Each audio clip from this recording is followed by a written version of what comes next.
The road stretched endlessly through a sea of dying trees, each branch twisting like brittle fingers reaching for the fading sky.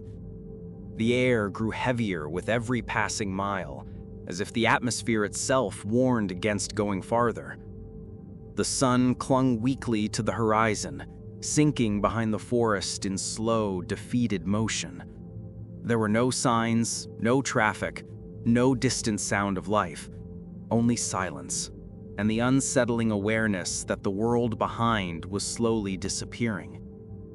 Then, the town appeared, without warning. No welcome sign, no name. It was simply there, perfectly still, unnaturally preserved, untouched by time. Too still. The buildings stood in symmetrical rows, windows unbroken, streets spotless, as if frozen in a moment no one remembered. The sky dimmed faster than it should have, shadows swallowing the light with unnatural speed. Even the wind halted, as though the very air held its breath.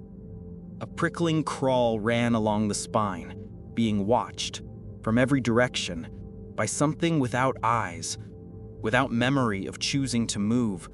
The body stepped out of the car, feet touching flawless pavement, footsteps echoing too loudly in the silence. But the sound didn't fade naturally. It was absorbed, devoured. The air tasted stale, metallic, old. Streetlights lined the sidewalks, dark and silent, yet they felt like they remembered being alive. The buildings had no names, no signs, no numbers. Blank faces, yet each one felt aware. With every step, reality felt thinner. The ground beneath seemed to pulse faintly, like a hidden heartbeat buried in the asphalt. A coldness settled in, not on the skin, but deeper. A cold that felt like memory, like grief. Something had happened here, something terrible, something that never truly left. At the end of the street, one building stood apart, taller, darker. Its windows were voids, emptier than natural darkness. The doorway gaped open, not inviting, consuming. The body moved again, pulled forward by invisible strings. Each step toward the structure grew heavier, as if gravity thickened in its presence. For a moment, the town behind looked different, older, ruined, broken, then normal again. A faint hum vibrated in the air, too low to hear, yet impossible to ignore. Not a sound, a feeling, like pressure inside the skull. The building loomed higher, stretching beyond logic. The doorway widened with every step, swallowing the last of the light. Above, the clouds twisted slowly, in deliberate, intelligent patterns, watching, listening. Only a few steps remained. The threshold waited. Every instinct screamed to stop. The ground trembled, not shaking, but shifting, as if something beneath the earth turned over, awakening.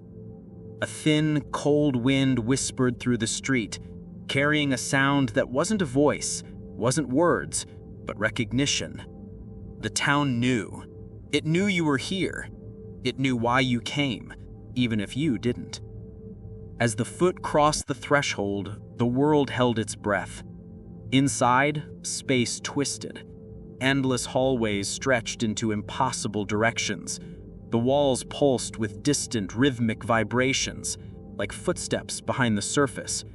There were no lights, yet everything was visible in a pale, unnatural clarity. The door behind didn't close. It vanished. The building was alive, and it had been waiting. The air inside the building felt impossibly still, as if sound itself refused to exist here. Each breath tasted colder than the one before, seeping past the lungs and nesting deep within the bones. The walls stretched outward in angles that defied architecture, forming corridors that twisted like veins in an ancient creature. The floor was smooth, polished, but it throbbed faintly beneath the feet with a slow, rhythmic pulse, like a heartbeat buried deep within the structure. The silence was not empty. It was observing, waiting, listening. Each step forward felt heavier, as if the building added invisible weight to the body, testing endurance. The hallway extended endlessly ahead, then shifted, bending in a direction it hadn't a moment before. The architecture rearranged itself when unobserved, like it was alive or aware. The walls quivered with faint tremors, not of instability but of breath. Something exhaled through the corridors, cold and damp, brushing against the skin in ghostly caresses. The temperature plummeted with no warning. Frost formed along the base of the walls, creeping slowly upward like invasive fingers. The air shimmered, not with light, but with memory. The hallway rippled, the world blinked, and the building began to remember. It started as whispers, not voices, not language, more like the emotional residue of events long buried. Grief, fear, betrayal, regret. Each passing second pressed these feelings into the mind with crushing force, like reliving someone else's final moments. Shadows flickered at the edges of vision, figures without form drifting in and out of existence like smoke. The body turned a corner and froze. The hallway ahead was wrong, too long, too narrow. The ceiling pressed down in a suffocating slope, breathing in sync with the floor. The walls seemed to lean inward, bending toward the center like jaws preparing to close. A low hum vibrated from deep within the structure, no longer faint, but deliberate. It was calling, luring deeper. Every instinct screamed to run, but the legs kept moving, drawn forward by an unseen tether. The sound grew, evolving into a dull, thunderous pounding, like a heart slamming furiously against a ribcage. The walls pulsed, the air thickened, turning viscous, difficult to breathe. The building was alive, and it was excited. It knew something was coming. The hallway split into 3 identical paths. Each one stretched into darkness. Each one felt like the right way and the wrong way. The moment a step was taken into the center path, the floor lurched with a sensation of diving into deep water. Gravity vanished, light shattered, the world inverted. Silence. Then, fog. Thick, heavy, suffocating fog rolled across the ground, glowing faintly with pale, sickly light. The hallway was gone. In its place, a street. The same street, but broken, burned, dead. The buildings were crumbling, windows shattered, walls blackened with ash. The air reeked of smoke and decay. The sky churned with violent, blood-colored clouds. The ground was littered with debris, and something else. Something human-shaped. Something still. The heart pounded violently. This wasn't memory. This wasn't illusion. This was truth. The way the town really looked. The way it had always looked, beneath the lie. The pristine version outside was just the mask, the illusion, the lure. Wind howled through the ruins, carrying faint, broken sobs that weren't quite sound. Time felt fractured. Seconds dragged and snapped, stretching in unnatural patterns. The world flickered between then and now. Intact town, burned husk. Intact town, burned husk. Until both versions bled together into something worse. The sky split open with a soundless scream. Shadows poured from the clouds like liquid night, twisting into elongated limbs and reaching claws. They crawled across the ground like living darkness, hungry, searching. The body froze. The shadows froze. They turned, slowly, toward the only living thing in the world. The air collapsed inward. The ground convulsed. The sky roared. The shadows surged forward in a tidal wave of ink-black limbs, and everything went dark. Silence. When vision returned, the hallway was back. The walls were clean, smooth, perfect, as if nothing had happened.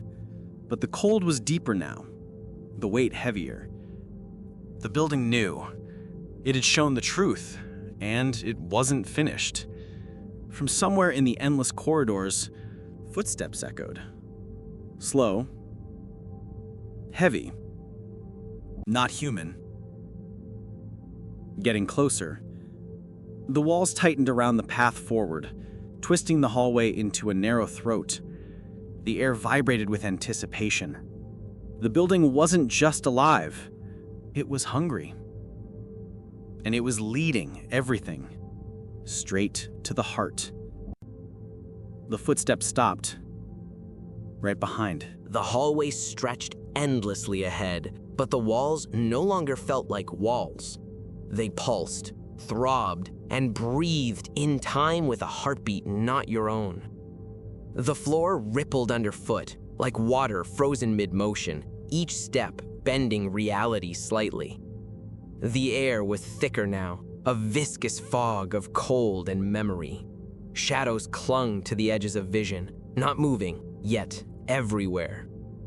The building was aware of you, watching, judging, hunger twisting the very walls. You had entered its heart. A low hum started beneath the feet, vibrating through every bone, every nerve, until the body felt less like its own and more like a vessel. The corridor narrowed, then spiraled, coiling inward like a serpent's throat, funneling toward a distant, impossible light. It wasn't light, not truly. It was a void, a bright, writhing absence that pulled at consciousness. Step after step, the world behind, the town, the forest, the sky, all vanished. Only the building remained. Only the building and you. Then came the whispers, louder now, merging into a single voice. Not a voice you could hear, but one you could feel. Memories, lives, screams, all pressing against the mind, not asking, but demanding recognition. And then the floor gave way, or maybe the world itself did, as the body dropped into darkness. But falling meant nothing here. Gravity had no authority. Space was a suggestion, time a loop, and yet every heartbeat counted. The void ahead shivered, and shapes began to take form. Faceless figures, hunched, stretching, crawling towards something unseen. They carried no malice, but the weight of inevitability. They were the past, the town, the building. They were everything consumed, everything remembered, everything trapped. The body moved forward, drawn irresistibly toward the center. The walls opened into a cavernous expanse, impossibly wide, impossibly high. The ceiling arched into darkness, veins of black pulsing with unseen life. The floor rippled with shadows, and beneath it, something stirred, something vast. You realized then that the building was not just alive. It was sentient. It had fed on every fear, every memory, every soul that ever dared enter. It had grown, evolved, and waited for one thing: completion. The heart of the building was a void, and within it, the last truth of the town. The pristine streets outside were a mask. The burned ruins glimpsed earlier were the truth. The building existed to maintain that illusion, to lure the living into its memory, until reality itself became flexible, malleable, meaningless. And now you were part of it. Not an intruder, not a visitor, but a vessel. The shadows stretched upward, merging with the walls, the ceiling, the pulsing floor, until the world was an endless writhing organism. The heartbeat underfoot quickened. It was your heartbeat now, synced, inseparable. You were the last piece, the final breath to complete its consciousness. Then came the revelation, the twist that could not be unseen. The town, the forest, the empty roads, the illusion outside. It never existed. Not fully. You had always been here, in this building, trapped in cycles of entering and forgetting. Every memory of leaving, every attempt to escape, was an echo implanted by the building itself. The body tried to scream, but no sound emerged. The void pulsed, the shadows coalesced, forming a shape both familiar and alien. Your own reflection, staring back from impossibility. You realized the building had created you as much as you had entered it. You were it. It was you. The wall shivered in recognition. Time snapped, space imploded. And the last thought, before consciousness dissolved into the heartbeat of the building, was a question with no answer. Had you ever truly left? Or had you only ever been returning? The void swallowed all. Silence. Stillness. The building exhaled once, deep and satisfied, and waited for the next.